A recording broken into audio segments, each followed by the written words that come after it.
And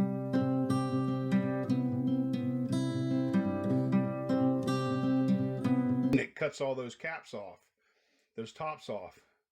But as a single beekeeper, just let a 10 frame box, 10 frames, and just use one of these, or a fork. A fork works just as good. But I'll show you as I go through them here, and as it's spinning. I'll be back. All right, well, this is going to be a little difficult to do one-handed, so what I'm going to just to show you is just take this and, you know, you got to use a little force, rub it across it, get them open, and then drop the frame down in there. If this is the way you're doing, or just take that frame and open it with a fork and flip it upside down in the pan. I'll be back once I get this full. Okay, we got it in there.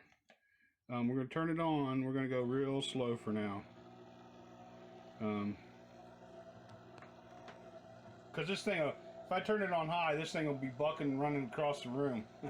But I also have some goldenrod honey in there. Goldenrod frames. In other words, it's the honey.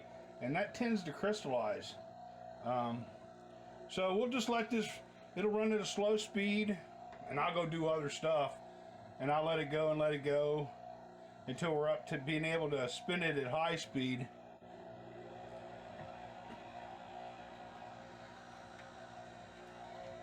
See, that's probably medium speed. And you can see, I don't know if you can see it moving, but the whole thing is moving.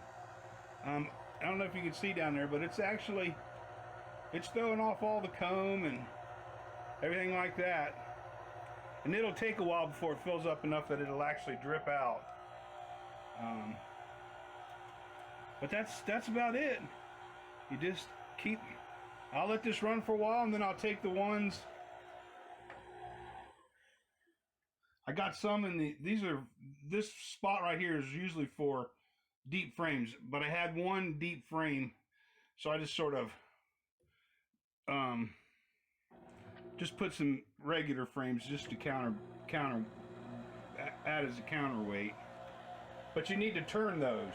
In other words, it'll throw the honey out of this side, then you have to pick it up, then you have to pick it up and turn it, put it back in to throw it out of the other side. I mean, it'll get some of it out of the other side, but if you want to get it all, then yeah, you know what I mean.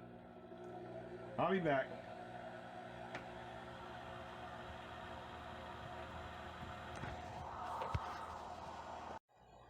All right, well, we've spun off about 3 boxes now. I don't know how much is in there.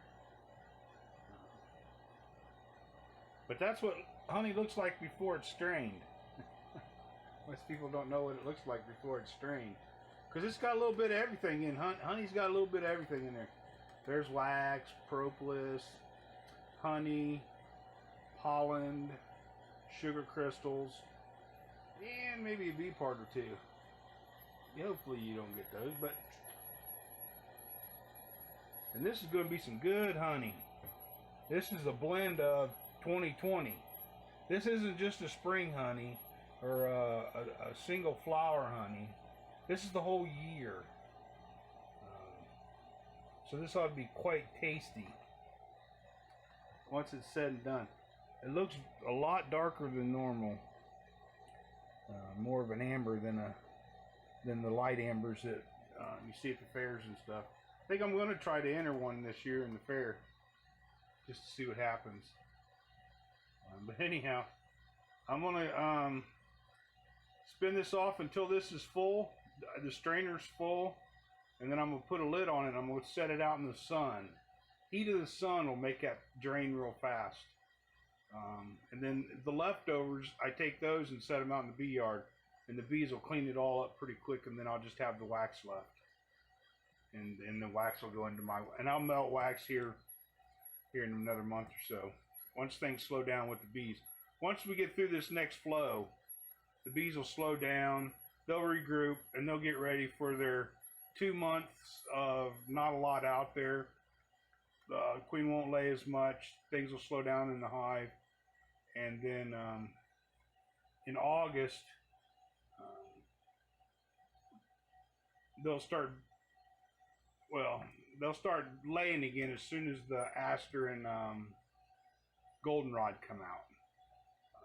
Beekeepers will actually start feeding them to build up, but I don't like to give them sugar water if I don't have to. If I have to, I will.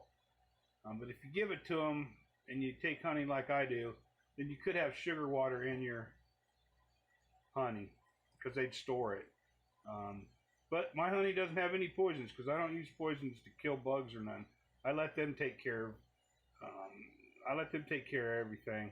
But it's coming out pretty quick. These last 9 frames I just put in, every one of them was full. So this will be this run here is definitely.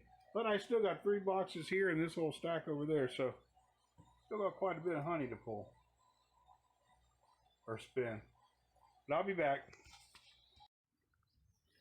All right, well, we've got 2 boxes of comb we're going to put on. But as you can see, all 3 of these are still active, still got bees. Usually when you take a hive and split it and put one next to the other, if you just have open bottom board and open landing deck, they'll all just go into the original one. They'll never go into the other one because that's not how they're programmed. They're programmed to land in a spot. And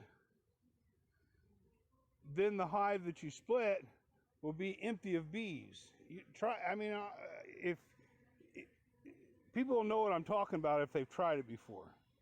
But this way, all those bees that were programmed to the different holes, they don't know that the hive is bigger and the holes are spread out. They're bees. I mean, they can't think. They just know that they looked at it and there was 3 holes and they went to the right one, the middle one, or the left one. So yeah, works pretty good. You just start separating them, and you can see I've made this one, and I'll start pushing that over day by day until it's over here and they're all coming in and out this hole. And then when the queen does her orientation flight, she won't be so confused as to which hole to go back into. You won't get 2 queens coming back to one hive. You don't want that. I mean, but anyhow, this one here, because they were so nice, they're going to get the first box of comb, and we're going to go into it and spread that comb out. We're not going to just pop that box on top. I'm going to go down in this bottom box and split up that brood nest with empty frames. Gives the queen a place to keep laying, so you keep getting bees generated. They'll fix all the comb I destroyed when I was spinning it off, and they'll clean it all up. Because it's, well, if I just put it on top, it might take them a while to get to it, and they won't really straighten it out. They just might leave it like it is, and they won't fix it. I want them to fix it. So I'm going to go in here to this bottom box, and that's where they're going to get, I'm going to put at least 3 frames down there, if not 4, and I'll bring the 2 outside frames of honey up. And then in this box, there was honey, and I'll bring those up to the top. I'll try to get all that honey up to the top. And so that way, as this new flow comes in, don't you come over here and sting me. I didn't do nothing to you. They don't like this phone. But I'll be back. I'm going to go ahead and get this door open and get her done. But I'll be back. All right. That box got all opened up. In other words, I sort of checkerboarded the brood nest. There was brood in the top, and I even put, did I put a frame of brood up top? Thought I did. I might not have. But that's okay. That box has got 8 or 9 frames of sealed brood. So in a week or 2, when it pops, that hive is going to be stacked. That is the nicest group of bees I think I've ever met. No smoke. I tore the whole hive apart, opened it all up, and not one bee come after me. So Gotta love that. Put a big star on that one and make sure you get queens from it. They're very good at making comb, and they're very good at collecting nectar, I think. I have to just see. But we'll have to see when the